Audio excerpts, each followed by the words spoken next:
En el corazón de la bulliciosa ciudad de Cali, en medio del barrio humilde de Siloé, se descubrió una alcantarilla de donde salía un olor extraño.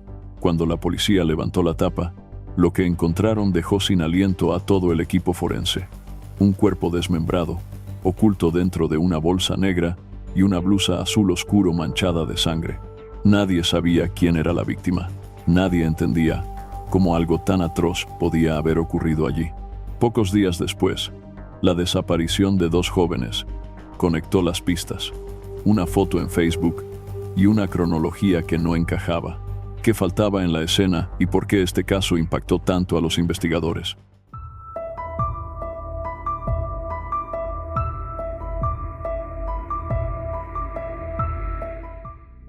Karen Canelo era una joven esbelta de 21 años, alegre y fiestera, típica vallecaucana, con ganas de disfrutar la vida al máximo. Sin embargo, su vida no había sido fácil, a pesar de su juventud. A los 16 años, Karen Canelo quedó embarazada. Aunque fue una situación difícil para su familia, decidieron apoyarla en todo momento. El padre del niño no estuvo presente durante el proceso, lo que llevó a Karen a abandonar sus estudios para concentrarse en su embarazo. Tras el nacimiento del bebé, Karen se dedicó por completo al cuidado de su hijo y nunca retomó sus estudios. Su hijo se convirtió en el motor de su vida diaria. Pese a las dificultades, Karen nunca perdió su carácter alegre. Siempre buscaba animar a quienes la rodeaban, incluso en momentos de tristeza o problemas. Entre su grupo de amigas, Elizabeth Alejandra Rojas fue quien se convirtió en su compañera inseparable. Eran vistas juntas en todo momento, al punto de que quienes las conocían comentaban que parecían hermanas.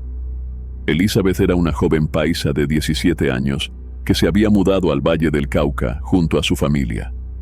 Nacida en Granada, Antioquia, se trasladó a Yumbo a los 5 años. De ojos azulados y aspecto llamativo, Elizabeth solía atraer todas las miradas. Sin embargo, su vida, al igual que la de Karen, no había sido sencilla desde la infancia. Problemas familiares, especialmente derivados de la relación conflictiva de su madre con una nueva pareja, marcaron su adolescencia. Frente a estas tensiones, Elizabeth adoptó una actitud de rebeldía. Comenzó a llegar tarde a casa, a relacionarse con amistades problemáticas y abandonó sus estudios. Pronto empezó a consumir marihuana siendo aún menor de edad. Finalmente, decidió irse de su casa de manera definitiva, a pesar de los esfuerzos de su hermana Erika Fernanda Giraldo, quien le insistía diariamente para que regresara. Elizabeth siempre prometía volver, pero nunca lo hacía.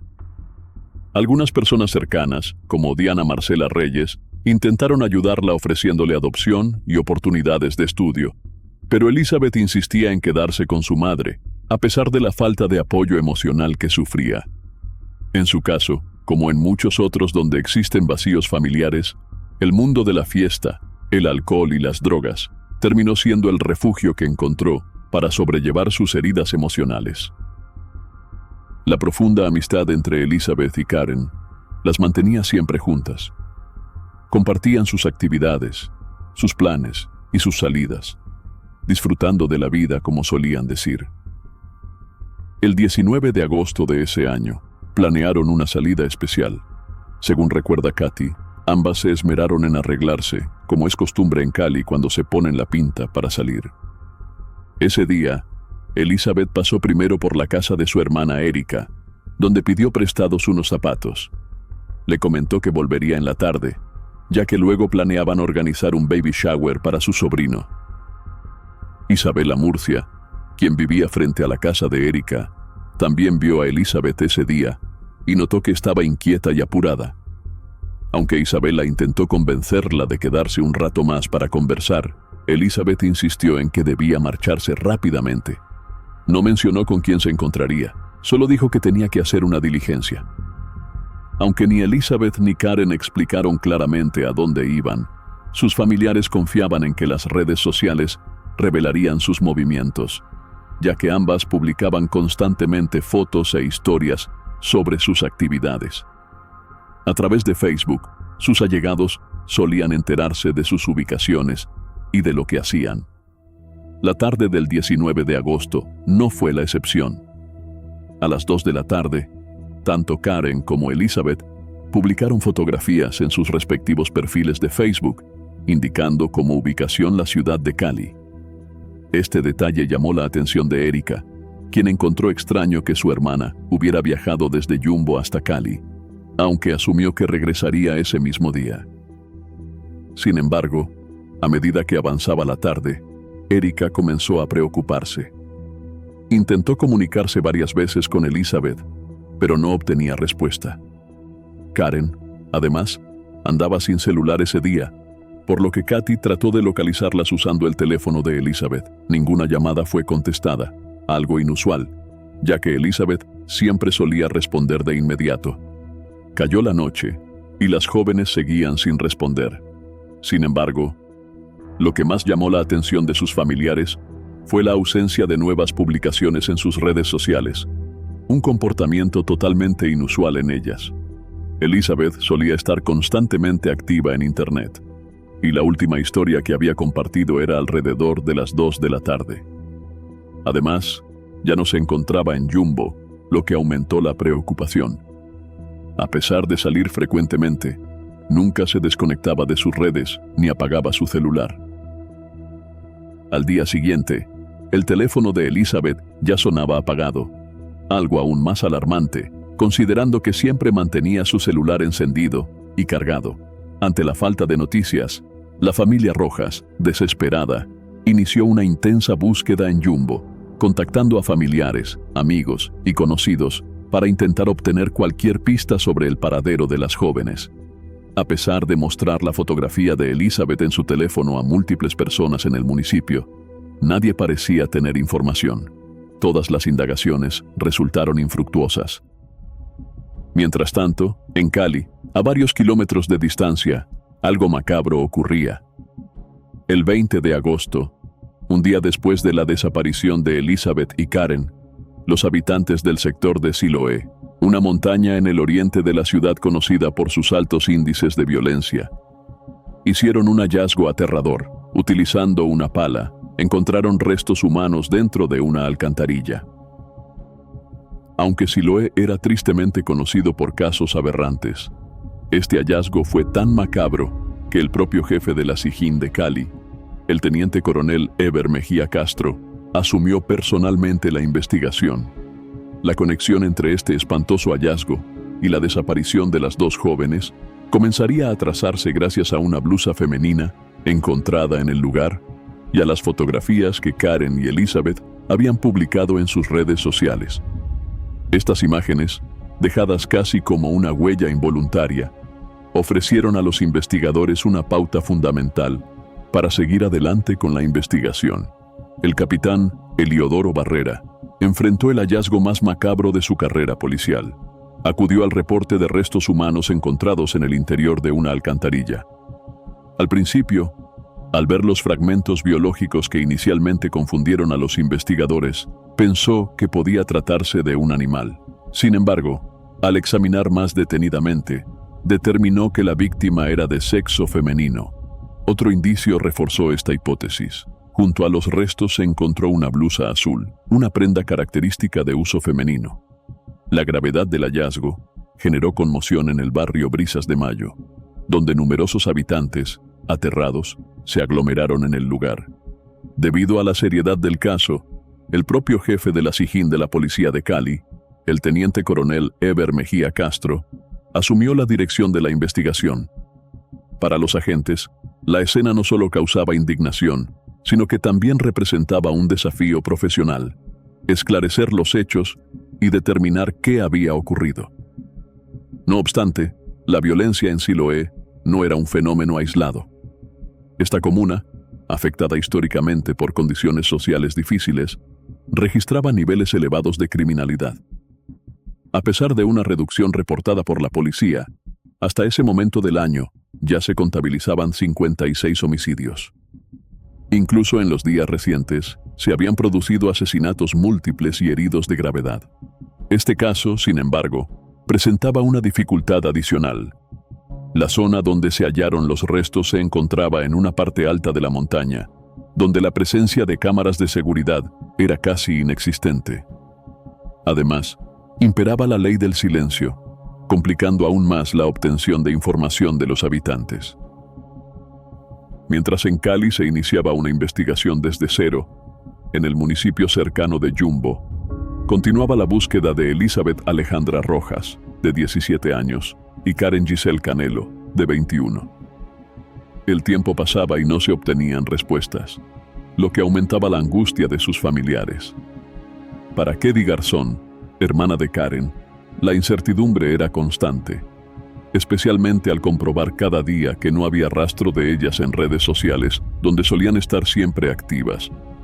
Elizabeth, en particular, acostumbraba a subir fotos de sus actividades, lugares visitados y mantenerse conectada mediante llamadas o videollamadas, por lo que su desconexión resultaba extremadamente preocupante. Dominadas por la desesperación, el lunes 22 de agosto, 3 días después de no tener noticias, las familias acudieron a la Fiscalía de Yumbo para denunciar su desaparición. Sin embargo, sintieron que no se les prestó mucha atención, posiblemente porque estos casos son frecuentes y a veces los jóvenes regresan por su cuenta. Mientras tanto, en Cali, Medicina Legal confirmó lo que los investigadores sospechaban. Los restos encontrados en una alcantarilla de Siloé correspondían a un ser humano, específicamente a una mujer. Para identificar a la víctima, los investigadores realizaron consultas en el Sistema de Información de Desaparecidos.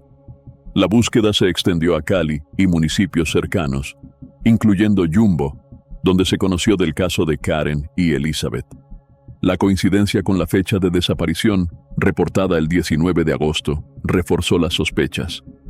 Al tomar contacto con las hermanas de Elizabeth y Karen, los investigadores recibieron una pista clave. Accedieron a unas imágenes que ambas jóvenes habían publicado en Facebook el día que desaparecieron, donde revelaban su ubicación. Gracias a estas publicaciones, se pudo determinar que alrededor de las 14 horas, Elizabeth y Karen se encontraban en la ciudad de Cali, confirmándose que se habían desplazado desde Yumbo. La prenda azul que llevaba Karen el día de su desaparición fue un elemento clave para los investigadores. Al ver una blusa muy similar entre los restos hallados en la alcantarilla de Siloé, el coronel Mejía inmediatamente recordó la imagen publicada en redes sociales. La coincidencia llevó a los investigadores a presumir que los restos encontrados el 19 de agosto pertenecían a Karen. Para ellos, observar esa blusa fue suficiente para sospechar que estaban frente a 2 víctimas, Karen Canelo y Elizabeth Rojas. Con la publicación de sus fotografías en Facebook, ambas jóvenes habían dejado las pistas necesarias para la investigación. Esta tendencia actual entre los jóvenes de compartir todo en redes sociales resultó, en este caso, una ventaja crucial para los agentes. Además, debido a que Elizabeth tenía su cuenta de Facebook abierta en el celular de su hermana Erika, los investigadores pudieron acceder a sus conversaciones privadas. Allí encontraron mensajes intercambiados entre Elizabeth, de 17 años, y Karen, de 21, donde planeaban una visita a Cali. En la mañana del 19 de agosto, día de la desaparición, Elizabeth y Karen habían chateado sobre su plan. Acordaron ir a Cali, comprar algunas pepitas y fumar juntas. Un detalle importante surgió del mismo chat. Mencionaron que tomarían el sistema de transporte Mío Cable. Con esta información, los investigadores enfocaron sus esfuerzos en rastrear las cámaras de seguridad del sistema Mío. Tras varios días de arduo análisis de aproximadamente 40 cámaras, lograron obtener una revelación crucial. Los vídeos de la estación del Mío Cable Brisas de Mayo, ubicada a pocos metros de la alcantarilla, donde se hallaron los restos humanos, mostraban el momento en que Elizabeth y Karen bajaban del vagón el viernes 19 de agosto. Las imágenes captaron a las jóvenes saliendo de la estación y comunicándose por celular con la persona que las habría citado en el sector de Siloé. Las jóvenes ya habían sido ubicadas prácticamente en el sector de Brisas de Mayo, un dato fundamental para los investigadores, pues se confirmaba su recorrido desde Yumbo hasta Cali y desde allí hacia el lugar donde el 19 de agosto fueron hallados restos humanos en una alcantarilla. Cuando parecía que ya se había visto lo más escabroso de este caso, el 28 de agosto, 9 días después de las desapariciones, ocurrió un nuevo hallazgo. Wilfer Moreno, un reciclador que trabajaba en la orilla del río que rodea el cementerio de Siloé, percibió un olor extraño mientras escogía materiales. Cerca de allí, observó una bolsa de la cual unos gallinazos picoteaban. Al levantar la bolsa, encontró restos. Asustado, alertó a los oficiales que patrullaban la zona. El capitán Barrera acudió de inmediato al lugar. Al examinar detenidamente las extremidades, los agentes notaron un tatuaje visible. Un tatuaje que coincidía con el que Elizabeth Rojas mostraba en varias de sus fotografías en Facebook. En ese momento, los investigadores infirieron que las extremidades probablemente pertenecían a Elizabeth, de 17 años, y que los restos hallados previamente en la alcantarilla correspondían a Karen Canelo. Con esta fuerte sospecha, llegó el momento de contactar a los familiares. En medicina legal, los especialistas informaron a las familias sobre los hallazgos. En una alcantarilla se habían encontrado restos humanos junto a una blusa similar a la que llevaba Karen el día de su desaparición. Keddy Garzón, hermana de Karen, una mujer fuerte, se derrumbó ante la noticia desgarradora. Erika, hermana de Elizabeth, sintió el mismo dolor lacerante cuando le mostraron la fotografía del tatuaje encontrado en las extremidades halladas en el río. El impacto fue brutal. A las familias de Elizabeth Rojas y Karen Canelo se les realizaron exámenes de ADN para confirmar científicamente la identidad de los restos encontrados. Sin embargo, todos ya sabían que era solo una formalidad forense. En el fondo, estaban seguros de que se trataba de ellas. Para la policía, a este punto, era evidente que Elizabeth y Karen habían sido brutalmente víctimas de un acto de violencia extrema. La investigación se concentró en los alrededores de la estación del Mío Cable Brisas de Mayo, donde las cámaras de seguridad captaron a las jóvenes llegando alrededor de las 4 de la tarde del 19 de agosto. El siguiente paso era determinar con quién se habían encontrado. Un testigo confirmó haber visto a 2 jóvenes subir por las escaleras del sector de Siloé entre las 17 horas y las 17:40 horas. Esa tarde, Elizabeth y Karen fueron vistas subiendo las gradas e ingresando a una vivienda de 2 pisos. En la vivienda residían Germán Evelio Yáñez y su hijo John Michael Lenis.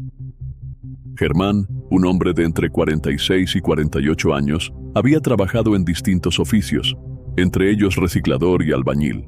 Pero lo que más llamó la atención del coronel Mejía fue que también se había desempeñado como matarife, dedicado al sacrificio y despiece de reses.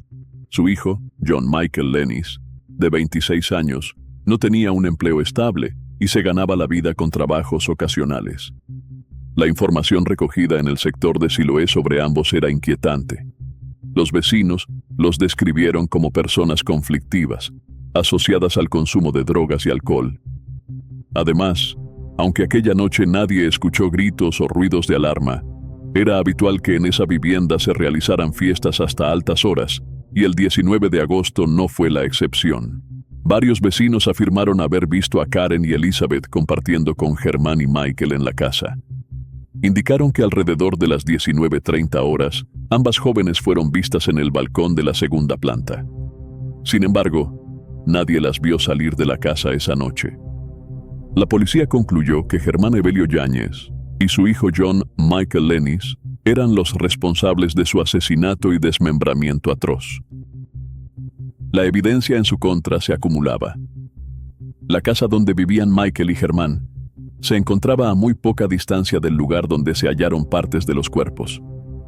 Además, varios testimonios de vecinos indicaban que, durante esa noche, los presuntos victimarios fueron vistos trasladando bolsas de basura negras hasta un contenedor cercano. El siguiente paso para los investigadores fue respaldar esas pruebas con evidencia técnica, analizando el comportamiento de la línea telefónica de Elizabeth el día de su desaparición. Detectaron una comunicación importante. Un número de teléfono que tomó contacto con las jóvenes a mediodía para invitarlas a Cali, y luego volvió a comunicarse alrededor de las 4 de la tarde, cuando ellas llegaron a la estación del Mío Cable. En coordinación con la Fiscalía General de la Nación, se solicitó una búsqueda selectiva en bases de datos, y el titular de la línea resultó ser quien ya sospechaban. Germán Yáñez. El análisis de la actividad del celular de Elizabeth reveló que su último uso fue ese mismo 19 de agosto, a las 8 de la noche, con ubicación final registrada en el barrio de Siloé. Toda esta información permitió concluir que en esa vivienda ocurrió el crimen que terminó con la vida de Elizabeth y Karen. Con las evidencias técnicas y los testimonios recopilados, la policía solicitó a la Fiscalía de Cali las órdenes de captura contra el albañil Germán Yáñez y su hijo, John Michael Lenis. Además de las capturas, también se pidió autorización para realizar un allanamiento, ya que aún no se habían encontrado todos los restos de las jóvenes. Los investigadores sospechaban que dentro de la vivienda podría haber más partes de los cuerpos, vestigios de sangre o restos de evidencia. El operativo fue planeado para el 11 de octubre. Cerca de las 3 de la madrugada, unos 30 uniformados, por aire y tierra, se movilizaron hasta la montaña de Siloé para llegar a la vivienda señalada. Dentro de la casa, los agentes fueron recibidos por la fría mirada de Germán Yáñez, mientras que su hijo John Michael no se encontraba en el lugar. Durante varias horas, los uniformados inspeccionaron minuciosamente cada rincón de la casa y utilizaron el reactivo Blue Star para detectar rastros de sangre. Para las 7 de la mañana, el equipo de la SIJIN de la policía de Cali seguía trabajando dentro de la vivienda ubicada en el barrio Brisas de Mayo, buscando pruebas clave para esclarecer el crimen de Elizabeth y Karen. Finalmente, a las 9 de la mañana, Germán Yáñez fue sacado esposado de la casa. Durante su traslado a las instalaciones de la SIJIN, se le preguntó sobre su implicación en el caso, pero evitó dar respuestas claras. Solo minutos después, en las cercanías de su vivienda, también fue capturado John Michael Lenis. A ambos se les preguntó sobre los hechos y la acusación de haber participado en el macabro asesinato y desmembramiento de las jóvenes, señalados por testigos que los vieron con Elizabeth y Karen la noche de su desaparición. Sin embargo, tanto Germán como John Michael respondieron a las acusaciones con gestos de burla y risas. Ante las cámaras, Germán Yáñez y John Michael Lenis sonreían como si posaran para una foto de perfil, no como los presuntos autores de uno de los crímenes más aberrantes cometidos este año en Cali. Durante el allanamiento, los investigadores encontraron restos de sangre en un baño, en el piso, en una rejilla, en un lavamanos y en una tubería de la vivienda. Además, hallaron fundas que pertenecían al mismo juego de sábanas en el que habían sido envueltas las partes del cuerpo de Elizabeth. Se presume que, tras el crimen, los responsables emplearon objetos del hogar para ocultar evidencias antes de arrojarlos a la alcantarilla. Aunque la vivienda fue inspeccionada exhaustivamente, no se encontraron más restos humanos, lo que plantea un misterio mayor. ¿Dónde están las demás partes de los cuerpos de Elizabeth y Karen? La captura de los sospechosos alimenta la esperanza de que pronto se pueda esclarecer esta incógnita. Los familiares de las jóvenes, desde el cementerio de Yumbo, relatan el calvario que viven al visitar diariamente una tumba incompleta. La familia de Karen expresó su deseo más urgente: saber dónde están los restos faltantes para poder darle sepultura completa a su ser querido. En esta historia aún quedan muchas preguntas sin resolver. Una de las principales es cuál era la relación entre Elizabeth, Karen y Germán Yáñez y su hijo Michael. ¿Fueron contactadas previamente a través de redes sociales? Todo indica que los sospechosos, aprovechándose de que las jóvenes buscaban diversión sin límites, las convencieron de asistir a la casa con la promesa de una fiesta. Según Katie, hermana de Karen, ellas solían disfrutar de las fiestas y consumir marihuana ocasionalmente, pero todo apunta a que posiblemente intoxicadas y víctimas de un crimen violento. La investigación señaló que lo que inicialmente parecía un plan de una fiesta terminó de manera trágica en un hecho de violencia. Según los investigadores, algo se habría salido de control, posiblemente relacionado con el consumo de drogas, una riña o un acto de intolerancia extrema. Sin embargo, debido a la brutalidad del crimen, la policía no descartó que Germán Yáñez y John Michael Lenis tuvieran un modus operandi premeditado: citar jóvenes a su casa con intenciones criminales.